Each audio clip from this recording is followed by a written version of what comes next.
ce qu'on doit changer, c'est déjà se dire, OK, ce soir, je vais en tout cas donner des clés pour t'aider à prendre conscience, Lily, de qu'est-ce qui t'empêche.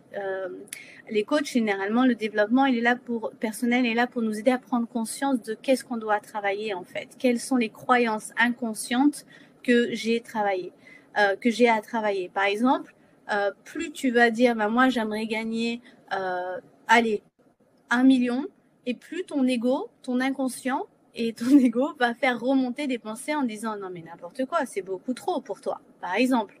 Donc là, tu vas dire, ah, c'est intéressant, j'ai cette croyance que c'est trop pour moi. D'où ça vient ça? Qui m'a dit ça? Eh bien oui, dans notre famille, les parents ne pensaient pas, ils pensaient qu'avoir beaucoup d'argent, c'était être des gens mauvais. Et tu vas voir qu'au fur et à mesure, tu as des éléments qui vont remonter. Ton inconscient va te montrer ce que tu dois transformer pour atteindre cet objectif. Donc, le but, c'est de consacrer du temps. C'est vraiment un travail. C'est des choses qu'on enseignera dans les écoles plus tard. On apprendra aux enfants une conscience d'abondance, comment gérer l'argent, comment le faire fructifier, les types de pensées qu'il faut avoir par rapport à ça. On n'y est pas encore, mais peut-être dans 50 ans, ça va venir. Mais aujourd'hui, il y a toute cette rééducation financière qui va faire remonter, par exemple, le plan financier de ton père. Quel est le plan et les schémas mentaux que ton père ou ta mère ou la personne adulte référente de ton enfance t'a transmise?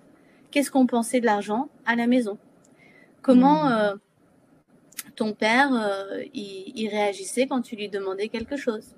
Est-ce que, je sais pas, moi j'ai entendu beaucoup de gens qui me disaient oui, chez nous on était riches mais mon père il mettait jamais le chauffage.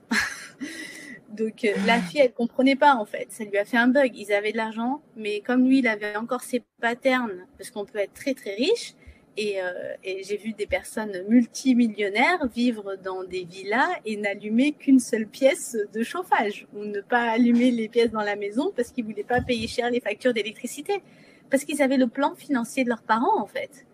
Et donc c'est vraiment se désolidariser, dire attends, ça c'est toi qui crois ça, ça c'est toi qui crois ça, qu'est-ce que moi je décide de croire aujourd'hui et quel est le mindset. Donc c'est vraiment l'esprit, c'est pour ça que je parle de l'esprit, c'est qu'est-ce que je choisis moi de croire et qu'est-ce que je vais nourrir comme schéma pour créer une autre réalité jusqu'à la fin de ma vie. Je suis pas en train de vous parler de quelque chose, allez on fait une conférence là pour ce soir juste là. Non, c'est quelque chose à adapter pour tout le temps, quoi, jusqu'à le dernier souffle. C'est un travail qui va bénéficier sur le reste de votre vie. Donc ça mérite vraiment, vraiment beaucoup d'attention.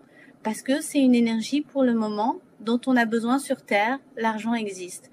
Je suis sûre que moi, personnellement, je crois que il y a certains aborigènes ou même avant, on faisait du troc, on arrivait à échanger sans forcément de l'argent. Mais l'argent, c'est une énergie qui permet de réguler les échanges entre les humains, parce que pour le moment, on a besoin de cet outil qui permet de mesurer est-ce que c'est équitable ou pas. Un jour, quand on sera tous éveillés et qu'on aura tous ouvert notre télépathie, notre conscience du cœur et tout ça, on n'aura plus besoin de cette énergie. Mais pour le moment, elle est créée pour réguler les échanges parce que l'être humain n'est pas assez, on va dire, mature encore spirituellement pour pouvoir s'en passer. Donc, je trouve que c'est très aidant de comprendre l'utilité comme ça permet de plus lutter contre cette énergie, mais plutôt de se dire, ok, comment je vais apprendre à la faire circuler de manière harmonieuse et abondante dans ma vie.